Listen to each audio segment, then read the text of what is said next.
Hello my dear students, आप लोगों का इस नए क्लास में स्वागत है।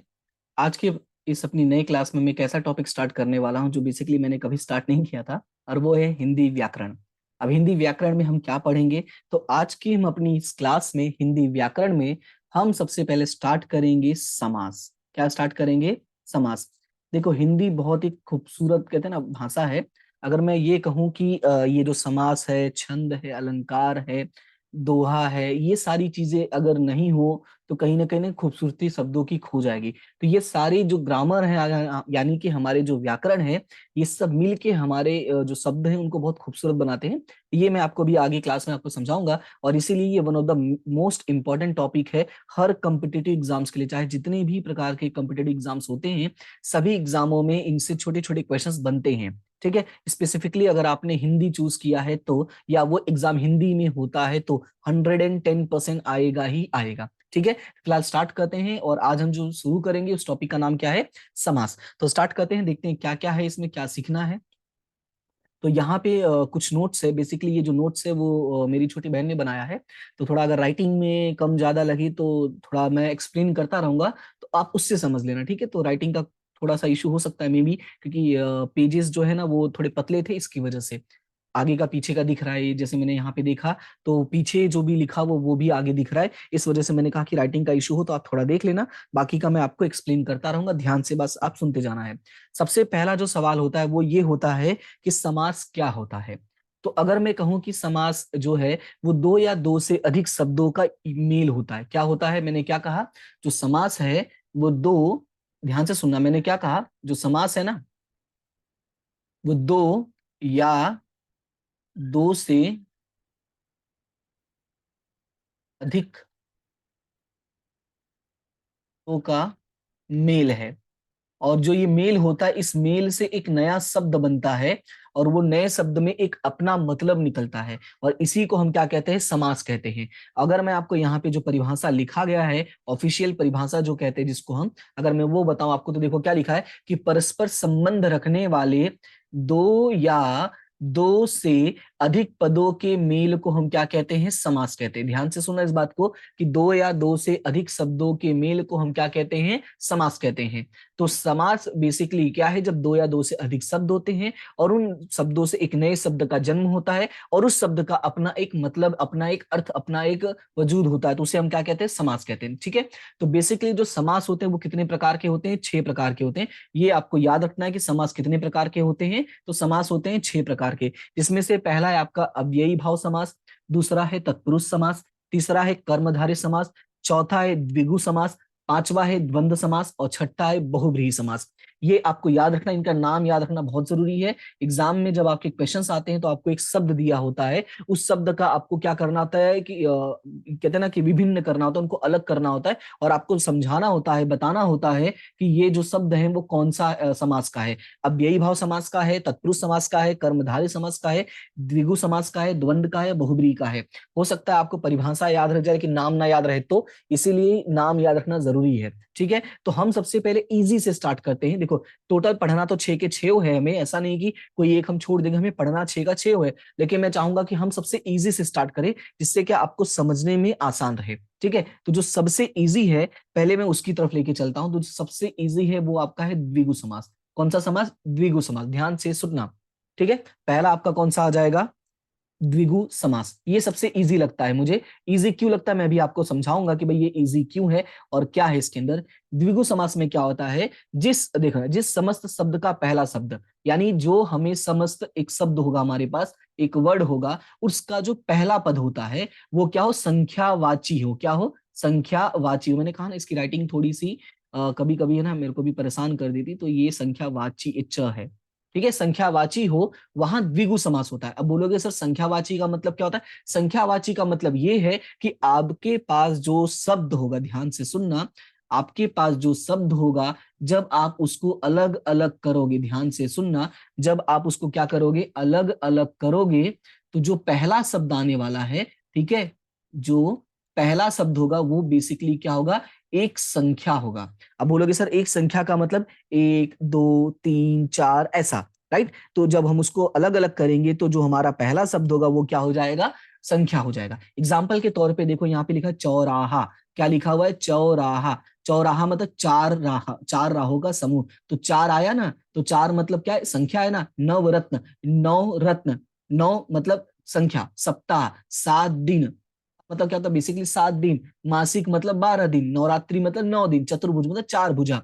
राइट। तो इसमें अगर आप देखोगे तो सभी में, यानी जितने भी हमारे पास शब्द आए, इन सभी शब्दों का जो पहला पद था, ध्यान से सुनना, इन सभी शब्दों का जो पहला पद था वो क्या था? एक संख्या था। और इसीलिए इसको हम क्या कहते हैं? द्विगु समास कहते हैं। अब देखो, अगर हमें बेसिकली अगर किसी को समझाना होता है, आपने देखा होगा जब हम किसी को रास्ता बताते हैं, हम ऐसा नहीं बोलते भैया वहां आगे जाओगे तो चार राहों का समूह मिलेगा। हम बोलते हैं वहां जाओगे तो चौराहा होगा, चौराहे पे ही आपको दुकान मिल जाएगी। तो ये क्या है? जो हमारे पास वर्ड्स होते हैं ना, मतलब कि जो अलग अलग शब्द होते हैं, अलग अलग चीजें होती हैं, उनको मिलाकर एक नया शब्द बनाता है और उस नए शब्द का अपना एक अर्थ होता है। याद रखना है, जब तक उस शब्द का अर्थ नहीं होगा तब तक वो समास नहीं कहलाता है। क्लियर हुआ इतना? तो पहला था हमारा द्विगु समास। उसके बाद अगर हम दूसरे की तरफ चलते हैं, तो जो दूसरा है हमारा, वो है हमारा द्वंद्व समास। दूसरा क्या है? द्वंद्व समास। द्वंद्व समास जो है ना, वो पढ़ना बहुत आसान है, ये बहुत इजी है। कैसे? चलो मैं ये भी दिखा देता हूं। यहाँ पे देखो क्या लिखा है कि जिस समास में दोनों पद प्रधान हो। अब बोलोगे सर ये प्रधानमंत्री ये सब क्या है? ध्यान से सुनना। हमारे पास है ना दो शब्द होंगे। कितने शब्द होंगे? दो शब्द होंगे, और दोनों शब्द क्या होंगे? प्रधान होंगे। प्रधान का मतलब यहाँ पे क्या है कि दोनों शब्दों का अपना एक महत्व होगा। क्या कहा मैंने? अपना एक। ऐसा नहीं बोल सकते कि अगर एक वर्ड को मैं अलग कर दूं तो दूसरे का महत्व नहीं रहेगा या दूसरा वर्ड नहीं रहेगा। ठीक है। और उनके बीच तथा एवं या अथवा और का लोप हो। अब क्या बोला है? उनके बीच क्या आएगा? तथा आएगा, एवं आएगा, या आएगा, अथवा और का लोप हो सकता है। मतलब इतने शब्द आ सकते हैं। ठीक है। अथवा और तथा एवं या। लोप का मतलब यहाँ पे क्या? उनके बीच में संबंध स्थापित करेगा। तो हो चुका हो उसे हम क्या कहते हैं? द्वंद्व समास कहते हैं। जैसे कि यहाँ पे देखो माता और पिता। अब देखो यहाँ पे दो शब्द है, माता है और एक पिता है, लेकिन दोनों शब्द को अगर हम अलग अलग यूज करते हैं तो दोनों शब्द का अपना एक महत्व है, और दोनों शब्द क्या है? प्रधान है। माता और पिता। रात दिन, रात और दिन। रात का भी अपना एक महत्व है और दिन का भी अपना एक महत्व है, यानी दोनों शब्द क्या है? प्रधान है। सुख दुख, सुख और दुख। राइट। तो इन दोनों का भी अपना एक महत्व। सीता राम, सीता और राम। उतार चढ़ाव, उतार और चढ़ाव। लेना देना, लेना और देना। अपना पराया, अपना और पराया, या अपना या पराया। ठीक है। तो कहने का मतलब क्या है कि इनके में जो हमारा द्वंद्व समास है, इनमें जो दो शब्द होगा, दोनों क्या होगा? प्रधान होगा, और दोनों का अपना एक महत्व होगा। और इन दोनों के बीच में क्या आएगा? तथा एवं या अथवा और आ सकता है। ठीक है। तो याद रखना है, तथा एवं या अथवा, ये अथवा को हटा दो और आ सकता है। क्लियर है इतना? तो ये आपको इतना याद रखना है। तो ये हो गया आपके दो समास, एक हो गया द्विगु समास और एक हो गया द्वंद्व समास। क्लियर है इतना? अब चलते हैं थोड़ा अगले वाले पे। अगला जो है वो है कर्मधारय समास। ध्यान से सुनना, अगला क्या है? कर्मधारय समास। अब कर्मधारय क्या होता है वो सुनना। जहां पर विशेषण और विशिष्ट का संबंध हो। मतलब क्या है? मतलब ये है कि हमारे पास एक शब्द होगा। ध्यान से सुनना, मैं यहाँ पे लिख देता हूं कि हमारे पास एक शब्द होगा। ठीक है। एक पूरा शब्द होगा, और इस शब्द को जब हम अलग अलग करते हैं तो अलग अलग करने पे इस शब्द का जो पहला शब्द होगा, ध्यान से सुनना, इस शब्द का जो पहला शब्द होगा वो बेसिकली क्या होगा? विशेषण होगा। क्या होगा? विशेषण होगा। और जो दूसरा शब्द होगा वो क्या होगा? विशेष्य होगा। इसी वजह से ये वर्ड यूज किया गया है कि जहां पर विशेषण और विशेष्य का क्या हो? संबंध हो। मतलब जो शब्द हो उनके बीच में विशेषण और विशेष का संबंध होता है। यानी जो पहला शब्द होता है वो किसी दूसरे की विशेषता बताता है। अब दूसरे की विशेषता बताने का मतलब क्या है? दूसरे की खूबी बताना। विशेषण का मतलब ही क्या होता है? कि दूसरे की खूबी बताना। तो जो दूसरा उसकी खूबी बता रहा है उसी को हम क्या कहते हैं? कर्मधारय समास कहते हैं। एग्जाम्पल के तौर पर अगर आप देखोगे तो यहाँ लिखा हुआ है महाराजा। क्या लिखा हुआ है? महाराजा। तो महाराजा का अगर हम इसको अलग अलग करते हैं तो यहाँ पे क्या हो जाए? यानी संधि विच्छेद जिसको कहते हैं, महान राजा। ठीक है। नील गाय, यानी नीला गाय। महादेव, यानी कि महान देव। कमल नयन, यानी कमल रूपी नयन। ठीक है। क्या हो जाएगा? कमल रूपी नयन। तो बेसिकली यही तीन में मैं एक्सप्लेन करता हूं, तो ध्यान से सुनना। अब देखो यहाँ पे एक राजा है, लेकिन राजा तो बहुत सारे हैं, पर ये राजा कैसा है? महान है। ये इसकी विशेषता बता रहा है। हमारे एक गाय होगा, गया नहीं होगा। हमारे पास बहुत सारी गाय हैं, लेकिन ये जो गाय है वो नीला है, यानी कि ये नील गाय है। हालांकि नील गाय जो है होता है एक जंगली जानवर होता है। ठीक है। तो ये हो गया हमारा नीला गाय, महादेव। देव तो हमारे बहुत सारे हैं, लेकिन जो देवों में देव है, जो महान देव है, उसको हम क्या कहते हैं, उनको हम कहते हैं भगवान शंकर। राइट, बेसिकली ये भगवान शंकर के बारे में है, लेकिन आपको ये नहीं लिखना कि भगवान शंकर के बारे में, बस आपको ये लिखना कि महान देव, यानी देवों में भी महान है। राइट, तो अब ये देखो महान क्या है, उनकी विशेषता बता रहा है, समझ में आया? यानी जो पहला शब्द होगा वो विशेषण होगा, यानी विशेषता बता रहा होगा, और किसकी, दूसरे वाले की। जैसे राजा में जो महान है वो महान राजा, गायों में जो नीला है वो नीला गाय, देवों में भी जो महान है वो महादेव, और कमल नयन, जो नयन है यानी आंख है वो कमल के समान है, तो इसलिए वो कमल नयन हो गया। क्लियर है? तो ये हो गया आपका तीसरा कर्मधारय समास। अब कर्मधारय से ही जुड़ा हुआ होता है बहुब्रीहि समास। मैंने क्यों कहा कर्मधारय जो है वो इससे जुड़ा होता है, क्योंकि दोनों का अगर हम संधि विच्छेद करते हैं तो कभी कभी हमें दोनों एक जैसा ही लगता है। राइट, कभी कभी दोनों हमें एक जैसा ही लगता है, लेकिन दोनों में खास एक अंतर कहते हैं ना, एक पतली दूरी के समान अंतर है, और वो अंतर होगा आपके संधि विच्छेद के कारण। तो इसको थोड़ा ध्यान से सुनना। देखो इसमें क्या लिखा हुआ है, जब किसी सामासिक पद में कोई पद प्रधान न हो बल्कि तीसरे पद की प्रधानता हो। देखो अंतर क्या है दोनों में, और इसमें अगर देखोगे जैसे एक शब्द आया है दशानन, अब दिख रहा है यहाँ पे दशानन। दशानन मतलब 10 मतलब संख्या हो गया ना, तो बोलोगे सर ये तो द्विगु समास भी हो गया है। तो वही तो मैं बताना चाहता हूं कि अगर आपका जो संधि विच्छेद होता है, यानी जो आप इसकी व्याख्या करते हो, उस व्याख्या पर ये निर्भर करता है कि आपने उसको कौन से समास में परिवर्तन किया है। जैसे अगर एग्जाम में अगर मान लो आपको दशानन पूछ लिया है और आपने सिर्फ लिखा है 10 आनन, तो वो हो गया आपका द्विगु समास। लेकिन अगर आपने दूसरे तरीके से लिखा तो समास बदल जाएगा। तो यही मैं आपको बता रहा हूं, उसको ध्यान से सुना। जब किसी सामासिक पद में कोई पद प्रधान न हो बल्कि तीसरे पद की प्रधानता बताता हूं, मतलब ये है कि आपके पास कोई एक ऐसा शब्द है, उस शब्द को जब आपने उसकी व्याख्या की, व्याख्या करने का मतलब जैसे मैंने कहा ना कि जब आपको उसका आपने संधि विच्छेद किया, आपने उसको एक्सप्लेन किया, तो व्याख्या करने से वो एक नई दिशा में लेके जा रहा है। ध्यान से सुना, व्याख्या करने से क्या हो रहा है, एक नई दिशा में लेके जा रहा है। नई का मतलब क्या है कि एक नए शब्द को, एक नए को जन्म दे रहा है।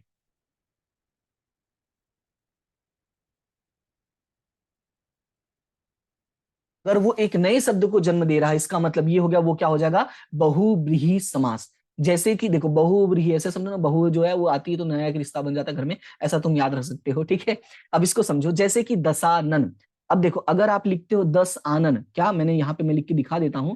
जैसे अगर आप लिखते हो 10 आनन, आनन का मतलब होता है सिर, 10 का मतलब संख्या, तो ये आपका कौन सा समास हो गया, ये हो गया आपका द्विगु समास हो गया। लेकिन अगर आप ऐसे लिखते हो तो 10 आनन है जिसके वह, ध्यान से सुनना, 10 आनन या सर है जिसके वह। अब ये तुम किसकी बात कर रहे हो, तो ये हम बात कर रहे हैं रावण की। यानी रावण के 10 सिर थे ना, तो हम किसकी बात कर रहे हैं, रावण की। यानी हमने जो उसकी व्याख्या की है, वो व्याख्या हमें एक नई दिशा में लेके जा रहा है, और वो लेके जा रहा है हमें रावण की तरफ। तो ये हमारा हो जाएगा बहुब्रीहि समास। एक और मैं आपको एग्जाम्पल देता हूं, बहुत बढ़िया एग्जाम्पल है। जैसे नीलकंठ। नीलकंठ, नीला है कंठ, राइट। कंठ कैसा है, गला, गला कैसा है, नीला है। अब इस ऊपर देखो, ये वाला आया था ना कर्मधारय, तो ये कर्मधारय समास भी है। कैसे, तो यहां पे मैंने कहा, क्या कहा था, विशेषण बता रहा है ना। तो जो नीलकंठ है, ध्यान से सुनना, जो नीलकंठ है, यानी कंठ का मतलब यहाँ पे क्या होता है, गला होता है, राइट। ये इसको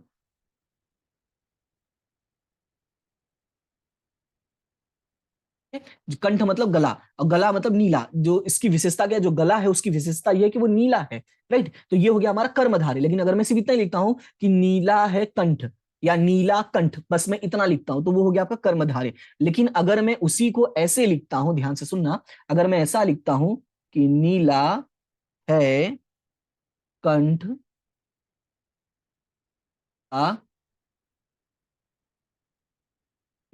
बात कर रहा है बेसिकली, तो ये बात कर रहा है भगवान शंकर की, राइट। तो इसका मतलब है शंकर की तरफ हमें लेके जा रहा है, एक नई दिशा में लेके जा रहा है। तो ये हो गया आपका बहुव्रीहि समास। यानी इसका जो विच्छेद है, आप अगर इस तरीके से करते हो तो शंकर हो जाएगा। यानी कि बहुव्रीहि समास अगर आप ऐसा लिखते हो तो नीले रंग का कंठ, तो अगर सिर्फ इतना ही लिखते हो तो वो आपका हो जाएगा कर्मधारय समास। समझ में आया? तो याद रखना है कि हमारे संधि विच्छेद पर भी बहुत बड़ा फर्क पड़ता है। अब जैसे लंबोदर, तो लंबा उदर, उदर मतलब पेट, तो लंबा पेट। अब अगर मैं ऐसा लिखता हूं लंबा है पेट जिसका वह, तो किसकी बात कर रहे हैं हम, किसका लंबा पेट है भाई, तो गणेश जी का। तो ये हो जाएगा हमारा बहुव्रीहि समास। क्लियर है, इतना समझ में आया। अब जैसे देखो चतुर्भुज, चार भुजाएं हैं जिसकी वह, यानी भगवान विष्णु। लेकिन अगर मैं सिर्फ लिखता हूं चार भुजाओं वाला या चार भुजा, तो वो क्या हो जाएगा आपका द्विगु समास। समझ में आया कि नहीं। तो याद रखना है आपको कि आपका जो विच्छेद है उस पर बहुत बड़ा फर्क पड़ता है। हालांकि हालांकि अगर आप विच्छेद करके गलत करते हो तभी फर्क पड़ेगा। अदरवाइज अगर आप जैसे मान लो दशानन पूछ लिया, मान लो मैंने द्विगु लिख दिया है, किसी स्टूडेंट ने बहुब्रीहि लिख दिया है, तो हम दोनों का सही माना जाएगा। डिपेंड करता है कि हमने एक्सप्लेनेशन कैसा प्रोवाइड किया है। अगर हमने लिखा है 10 आनन, तो इसका मतलब मेरा द्विगु समास होगा। लेकिन अगर मैंने लिखा है 10 आनन है जिसके वह रावण, और फिर मैंने ब्रैकेट में लिख दिया द्विगु समास, तो गलत हो जाएगा। क्योंकि तुम बताना चाहते हो, यानी परिभाषा तुमने लिखी बहुब्रीहि की और आंसर दे रहे हो द्विगु, तो ये गलत हो जाएगा। ठीक है, तो इसको याद रखना है। समझ में आया। तो मेन रीजन यही था कि मैं इसको यहाँ पे इतना डिटेल में एक्सप्लेन किया, ताकि आपको बेसिक जो है एक्सप्लेनेशन का जो बेसिक मतलब है वो आइडिया रहे, और आपको पता चले कि दोनों में जो पतली डोरी जैसा डिफरेंस है वो डिफरेंस क्या है। ठीक है, अब चलते हैं हमारे अगले बाकी दो पे। बाकी दो है हमारा, एक है अव्ययी भाव समास और एक है तत्पुरुष समास। अव्ययी भाव तत्पुरुष थोड़ा इजी है, इसलिए इसको हम ज्यादा वक्त नहीं देंगे, अपने आप धीरे धीरे खत्म हो जाएगा। कैसे, वो सुनना। अव्ययी का मतलब है जिस समस्त पद में पहला पद अव्यय हो तथा वाक्य में वह पद क्रिया विशेषण का काम करे, उसे हम क्या कहते हैं, अव्ययी भाव समास कहते हैं। पहला पद कैसा होना चाहिए, अव्यय होना चाहिए, और वो किसका काम करेगा, क्रिया विशेषण का, नहीं विशेषता बताएगा। ऐसे समझो, क्रिया विशेषण का मतलब क्रिया की विशेषता बताएगा। ठीक है, तो यहाँ पे अब सुनो, एक मैं आपको ट्रिक बता देता हूं जो आपको याद रखना है। याद क्या रखना है, जैसे प्रति शब्द आएगा, ठीक है, यथा शब्द आएगा, आ शब्द आएगा, ठीक है, ये ऐसे शब्द आएंगे जब ना, तो समझ जाना कि वो कौन सा समास है, अव्ययी भाव समास है। जैसे कि रातों रात, प्रत्येक रात, दिन भर, तो पूरे दिन, पू ऐसा है ना, आजीवन आया ना, पल पल, प्रत्येक पल, प्रति पल आया कि नहीं, ना पसंद, तो ये जो है ना, ये जो आपका वर्ड आता है आगे, ये इसी को दर्शाते हैं कि आपका ये क्या है, अव्ययी भाव समास है। ठीक है, उसके बाद अगला आया तत्पुरुष समास। तो तत्पुरुष समास को समझना सबसे आसान है। इसमें क्या है कि जब जिस समस्त पद में दूसरा पद प्रधान और दो पदों के मध्य कारक चिन्ह का लोप हो। अब यहाँ पे याद रखना है ये वर्ड आपको, कि कारक का लोप होता है। अब कारक का मतलब क्या होता है, तो कारक का मतलब होता है, ये बाकी का आपको याद रखने की जरूरत नहीं है, बस ये याद रखो, ने, को, से, के द्वारा, के लिए, से, अलग, का, के, की, में, पर, हे, अरे, ओ, ये शब्द जब आते हैं ना, यानी कि जो दो शब्दों का जब हम विच्छेद करते हैं और उनके बीच में अगर ये शब्द आए हैं, इसका मतलब ये होगा कि वो कौन सा समास होगा, तत्पुरुष समास होगा। ठीक है, तो आपको ये शब्द पे फोकस करना है। कौन से शब्द पे, तो मैं यहाँ पे टिक कर देता हूं, ये शब्दों पे। क्लियर है, ये आपके लिए इंपॉर्टेंट है।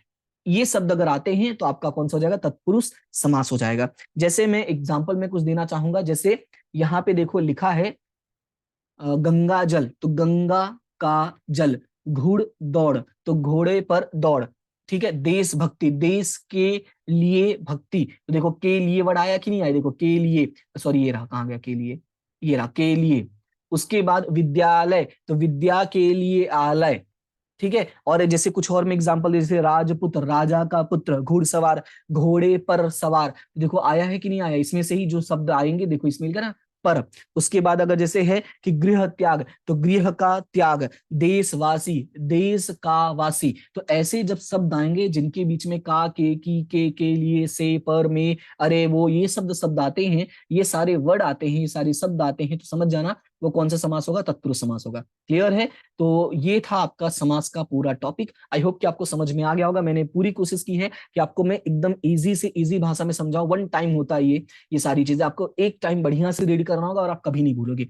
जो मैंने एग्जांपल्स दिया, जो मैंने तरीका बताया है, अगर आप इनको याद रखोगे तो ये आप कभी जिंदगी में नहीं भूलोगे। ठीक है, तो फिलहाल आज के लिए इतना ही, मिलते हैं नेक्स्ट क्लास में, तब तक के लिए thank you so much and have a good day.